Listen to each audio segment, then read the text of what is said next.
Buenos días, estimados estudiantes. Soy el profesor Osvaldo Carreño. En esta oportunidad vamos a trabajar con el contenido número 1 de origen de la vida, concretamente hipótesis acerca del origen de la vida, generación espontánea y biogénesis. Los videos, en este caso para el contenido número 1, ya que es largo, va a estar dividido en 4 videos, todas las clases. Van a tener resaltados el contenido de cada clase, cada presentación. Para comenzar entonces vamos con el contenido 1, origen de la vida, hipótesis de origen de la vida y generación espontánea. Lo primero que debemos hacer es concretar algunas definiciones. La primera definición que vamos a dar es qué es un ser vivo. Un ser vivo lo vamos a entender en esta clase como un sistema abierto en el cual entra y sale energía. Es autocontrolado, es decir, tiene metabolismo, que además intercambia materia y energía del medio externo a su medio interno. En este caso tenemos una representación de un árbol para dar como sentado que todos son seres vivos. En este caso el árbol, ya que a veces establecen una relación donde los seres vivos tienen que tener movilidad. La movilidad es relativa, por eso es que está allí en la parte del árbol. Más adelante aclararemos cuáles son las demás características de los seres vivos. En este caso vamos a centrarnos, tener presente esa característica que vamos a mencionar. En principio, para comenzar con las hipótesis del origen de la vida, debemos mencionar que han habido múltiples explicaciones sobre cómo se originó la vida en la Tierra, evidentemente, pasando por la visión antropocéntrica de la vida. Allí entonces vamos a dividir en cuatro grandes líneas. Esas 4 grandes líneas van a ser el origen sobrenatural, donde hay creación divina, donde depende mucho de la fe, todas dependen de la fe, pero en este caso es casi que una fe ciega. Dios creó todo. ¿Cuál Dios? El de la religión que usted escoja, porque en este caso estamos hablando de cosmovisión, que es la visión que tiene la persona de cómo se creó el universo o de quién creó el universo. A raíz de esa visión sobrenatural se generan otras visiones, otras hipótesis. En este caso se generó la hipótesis de la generación espontánea, la cual establece a grandes rasgos, porque después lo vamos a explicar, que la vida se origina a partir de materia inerte, casi que de una manera rápida, y requiere un soplo divino. De hecho, eso se divide en 2. La otra hipótesis, la teoría de la panspermia, conocemos así, pero estoy aclarando que son hipótesis, todas son hipótesis. Lo que pasa es que una tiene evidencias concretas, un poquito más elaboradas, en este caso científicas, que le dan pruebas para poder afirmar ciertas circunstancias, pero parte también un poquito de fe. La última va a ser la evolución química y celular, donde se hace una mezcla. Entonces hablamos de la teoría biosintética de la vida o quimiosintética de la vida. Para empezar, una pequeña definición, entonces, una pequeña descripción de ese origen sobrenatural o esa hipótesis sobrenatural, donde está la mano de Dios metida. Ya aclaramos que cualquier religión, en todas las religiones, va a estar en este caso una visión de un creador, un ser divino que se encargó de crear todo lo que existe. En el catolicismo, en el que es nuestro caso, entonces hablamos que Dios creó a partir del barro a todos los seres vivos, que este mismo Dios fue el causante de que se creara el universo. ¿A partir de qué? Bueno, los griegos en su momento dijeron, que la vida se originaba a partir de las combinaciones de elementos, que eran el fuego, el aire, el agua y la tierra. En este caso era la primera explicación que se obtuvo de cómo se originó la vida, la primera explicación escrita, porque hay otras que no son escritas, se transmiten de forma oral. Pero en resumen, creación divina de la vida, del universo, de los planetas. Luego tenemos la generación espontánea. Como les decía, la generación espontánea sostiene que los seres vivos surgen a partir de la materia inanimada en determinadas condiciones. Ellos empiezan a agregar allí, hay condiciones específicas para que se origine la vida. Esta hipótesis va a tener dos vertientes: la versión idealista o vitalista, en la cual afirman que es necesario un impulso vital, que ese impulso vital es espiritual para que se dé la formación de individuos. La otra es materialista, busca a través del método científico comprobar la hipótesis, pero le sale el tiro por la culata y no se confirma. Y esta afirma que los organismos pueden surgir sin necesidad de ningún tipo de impulso, siendo la generación espontánea de esta vida una propiedad inherente de la materia. Hoy en día ambas de estas teorías se rechaza. La otra ya sabemos que es por fe. Usted no le va a decir a alguien extremadamente religioso que Dios no creó a los seres humanos, que Dios no creó al universo, porque no le va a hacer caso, aunque usted le muestre todas las pruebas que le muestre. En nuestro caso, el catolicismo es un poquito acomodaticio. La Iglesia Católica hace mucho tiempo creó las primeras universidades, y estas primeras universidades no las creó de gratis, pues las creó para fomentar su ideología, pero también para buscar pruebas científicas que dieran sustento a la afirmación de que Dios fue el gran creador. De allí podemos dar algunas visiones uniendo la parte supernatural o sobrenatural de la origen de la vida con lo de la generación espontánea. Entonces ahí podemos decir, por ejemplo, como prueba, los católicos descubrieron, mira, la Biblia dice que Dios creó a los seres humanos, a todos los seres vivos, a partir del barro, y cuando buscamos los componentes esenciales de los seres humanos, entonces encontramos que la mayoría de los átomos se encuentran en la tierra y en el agua.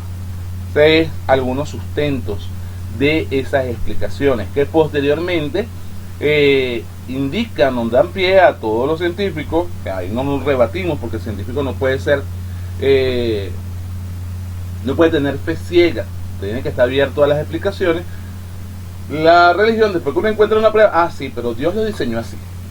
Y ahí ese pie parte del hecho del diseño divino. Pero ese es más para la clase de religión que para esta clase que nos vamos a basar en las pruebas.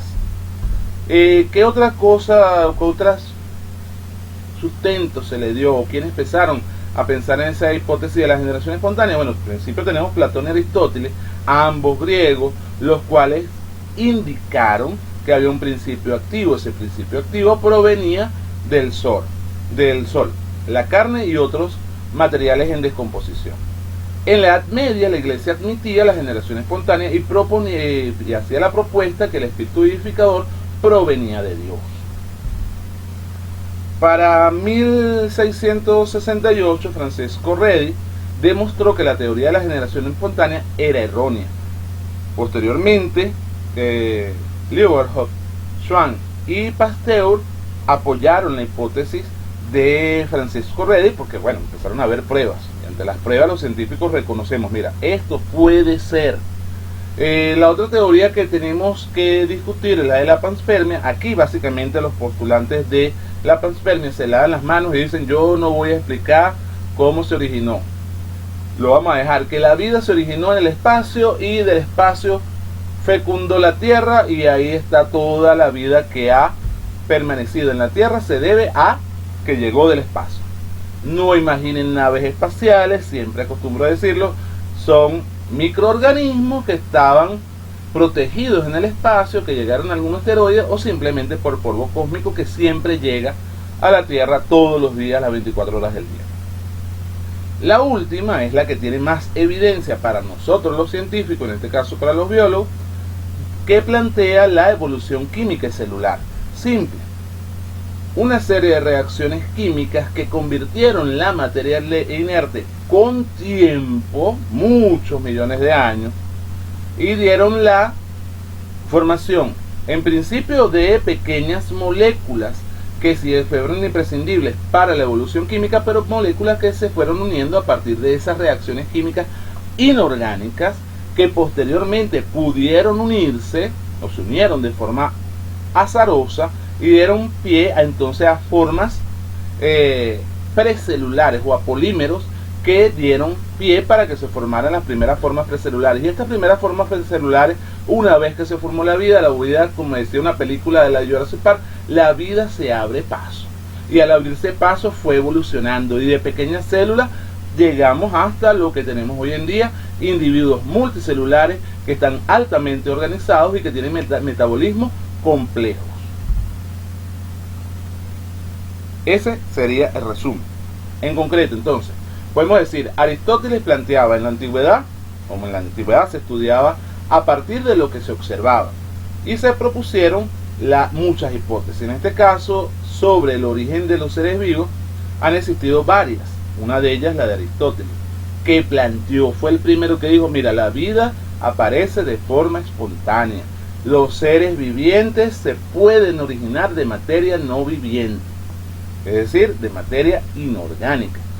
¿En base a qué Aristóteles observó esto? Bueno, primero hay que ubicarnos en el contexto histórico. Ellos no tenían microscopios, nada más tenían sus ojos para observar y para analizar y para resolver algunas situaciones, algunas preguntas que parecen tontas. Pero en este caso él veía que cuando se secaba, había unos periodos de sequía, se secaban las lagunas, desaparecía toda la vida, todos los peces se morían, y luego cuando llegaba alguna lluvia y se llenaba de nuevo las lagunas, aparecían los peces y aparecían los renacuajos, y entonces él veía que aparecía vida, aparentemente de la nada.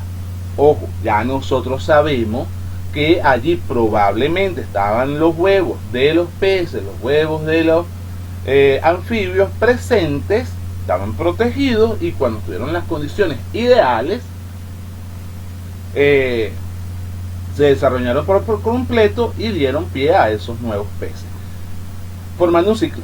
Estos se volvieron a reproducir, estaban adaptados a su medio por selección natural, dejaban los huevos, se secaba la laguna, llovía de nuevo y volvían a aparecer los peces o los anfibios.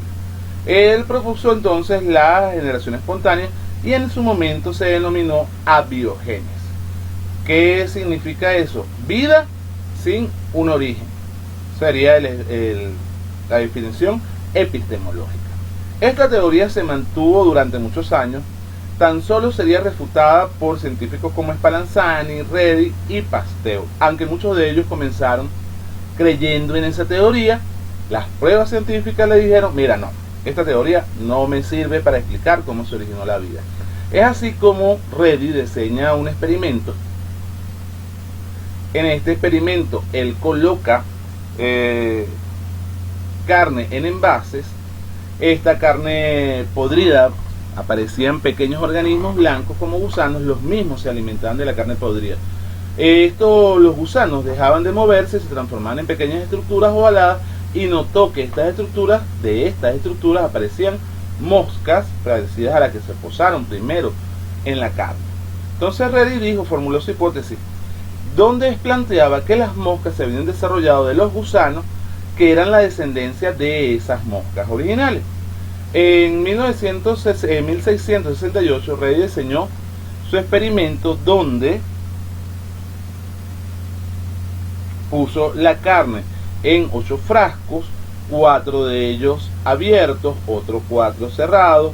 Durante un periodo de tiempo observó que habían gusanos solo en los frascos abiertos. Concluyó que los gusanos aparecían de la carne si y solo si las moscas se paraban en ellas. En pocas palabras, empieza a refutar la generación espontánea. Los que se oponían a Redi alegaron que no se habían desarrollado en los frascos sellados las moscas, ya que no había aire para que tuviera el soplo de vino y se formara la vida. Redi rediseñó su experimento y usó cubiertas que permitieran el paso de aire. En este caso las cubiertas fueron corchos, pero tampoco aparecieron las moscas. Este experimento, estos resultados confirmaron la hipótesis de Redi, que planteaba que los seres vivientes provienen de otros seres vivientes. En este caso, la biogénesis, que ya sabemos que después se fundamenta en esa teoría quimiosintética de la vida. Los proponentes de la generación espontánea aceptaron la hipótesis de la biogénesis, sin embargo todavía mantenían que los organismos microscópicos se producían por generación espontánea. Ellos decían, tienes razón, pero no querían dar su brazo a torcer todavía. Ese brazo torcer aparece después con otros experimentos. Vemos allí en la imagen una representación de los experimentos de Redi y sus resultados. Los otros que ayudaron a sepultar por completo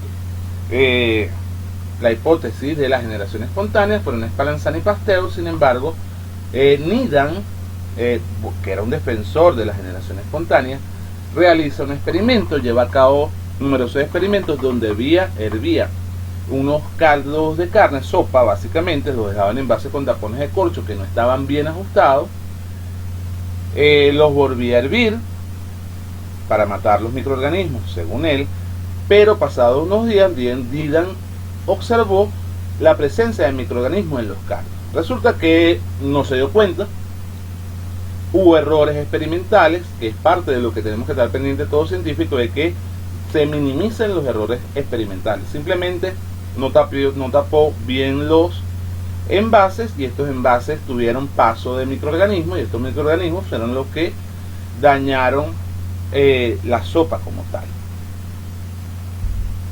De allí, Spallanzani, viendo el error de Needham, diseña un experimento similar, pero en este caso asegurándose de tapar todos los medios de cultivo y hirviendo el medio de cultivo, inclusive con el tapón. Se da cuenta que no se dañó la sopa. Si no se dañó la sopa, entonces la hipótesis de generación espontánea es refutada. Quiere decir, ojo, estos frascos tenían el paso de oxígeno, más no de microorganismos, porque los tapones impedían el paso de los microorganismos. Se quiere decir que hay otra forma, hay otra vía, hay que explicarlo de otra manera. Y esa manera fue la biogénesis en su momento. Pasteur los termina de tirar por el suelo. Pues todo el mundo llegó y dijo, no, bueno, pero es que resulta que los tapones no permiten el paso del influjo divino. ¿Qué hizo Pasteur? Diseñó su experimento. En su experimento simplemente cambió la forma, le dio forma a los envases para que el envase de por sí pudiera pasar el aire, pero que tuviera algunas curvas para que los microorganismos no pasaran.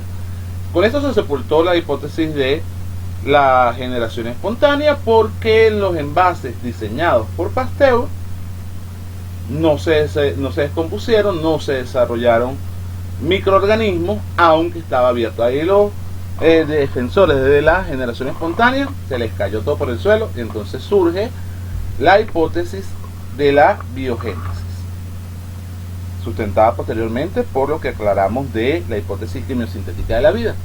En el ejemplo tenían, en la imagen, vamos a revisar un momento, tienen la forma en la que Pasteur diseñó su envase. Ustedes en el experimento, los pitillos que van a formar para poder hacer la recreación en su casa o en el laboratorio, si estamos en el laboratorio, si es presencial, si es a distancia, pues lo preparan en su casa, tampoco es tan difícil, de ese envase. Lo que pasa es que no lo van a hacer con vidrio, sino que lo van a hacer con plástico. Si cuidan las condiciones experimentales, su envase con el cuello de cisne no va a tener microorganismos, por lo tanto no se va a descomponer tan rápido, ojo, aquí hay una velocidad, como se va a descomponer el que está expuesto al aire. Conceptos básicos que debemos recordar en este caso. Primero, la generación espontánea plantea que los seres vivos se pueden originar de materia no viviente, que la biogénesis es otra forma de llamar a la generación espontánea, que los principales defensores de la generación espontánea eran Aristóteles y Needham. La biogénesis plantea al contrario que la generación espontánea, que los seres vivientes provienen de otros seres vivientes. Los experimentos de Redi, Spallanzani y Pasteur terminan de tumbar la generación espontánea y apoyan la biogénesis. Y entonces, con estos experimentos ya podemos hablar de las características de esos seres vivos. Primero tenemos que definir. La palabra vida no tiene una definición sencilla, por lo tanto tenemos que hablar de las características que tiene. Todo ser vivo, además de aquellas características que dijimos al principio de la clase, tienen la capacidad de crecer, la capacidad de responder estímulos y la capacidad de reproducirse. Dentro de ellas, bueno, la capacidad de reproducirse es la que nos va a dar la base para indicar a ciencia cierta que estamos hablando de un ser vivo. Si nosotros vemos presencia de un material genético, ADN o ARN, es un ser vivo. Cabe la salvedad que los virus todavía no se clasifican como seres vivos porque ellos dependen de otros para la capacidad de crecer y la capacidad de responder a estímulos como tal. Sin embargo, pudiéramos decir a grandes rasgos que ellos responden a estímulos. En lo que tienen presente un huésped, una célula hospedadora, ellos pueden reproducirse y toman ventaja de eso y manipulan al huésped para poderse reproducir. La otra característica, entonces, todos los seres vivientes tienen la misma estructura básica, es decir, una célula, tanto los unicelulares como los pluricelulares. Ya sabemos que las células las podemos dividir en procariotas y en eucariotas y vamos a ver sus características más adelante. La otra, entonces, es el crecimiento, en el cual va a aumentar de masa, va a aumentar el número de células, o también puede haber crecimiento por asimilación, es decir, ingiero alguna sustancia que cambia el tamaño de la célula del organismo en el cual está ingiriendo esa sustancia. La reproducción, podemos tener dos vías: la vía asexual, que generalmente es mitótica, tanto para reproducción de las células de mantenimiento o para la reproducción de individuos por clonación. También tenemos la reproducción sexual, y antes que eso hay que retomar la parte sexual. Generalmente un individuo 2N produce un individuo 2N, es decir, un individuo haploide produce un individuo diploide produce un individuo diploide. En la sexual, un individuo diploide forma un individuo haploide, es decir, que tiene la mitad de la carga, forma un gamito, en este caso un individuo haploide, tiene la mitad de la carga genética de las células iniciales. Y esa reproducción implica que hayan dos gametos, uno masculino y uno femenino, en caso que haya una clara diferenciación de gametos. La respuesta a estímulo, entonces, también nos da una característica importante a tomar en cuenta para definir a un ser vivo. Todos los organismos tienen una respuesta a su medio externo, a esos estímulos. Eso incluye a las plantas. Normalmente, en canciones antiguas se decía, mira, las plantas no sienten, no tienen respuesta a estímulos. Resulta que sí, las plantas pueden sufrir, por ejemplo, de eutropismo, o pueden responder a estímulos externos. Por ejemplo, una planta que en Venezuela le dicen comúnmente dormidera, cuando usted le pasa la mano por encima, las hojitas se cierran. Ella está respondiendo a un estímulo, está dando una respuesta. Ya casi para terminar, entonces tenemos que recordar que el metabolismo va a ser la suma de todas las reacciones químicas que lleva a cabo un ser vivo, que los procesos comprenden la degradación del alimento en sustancias más simples. A esto se le conoce principal y generalmente como digestión, que la respiración va a comprender de sus procesos degradativos y que por las que pasan la mayoría de las células para obtener energía, y que la síntesis incluye los procesos metabólicos mediante los cuales los seres vivos combinan sustancias simples para formar sustancias complejas. Metabolismo lo afianzaremos cuando veamos mecanismos energéticos celulares. Esa ha sido toda la clase de hoy. Gracias por su atención. Que tengan feliz día.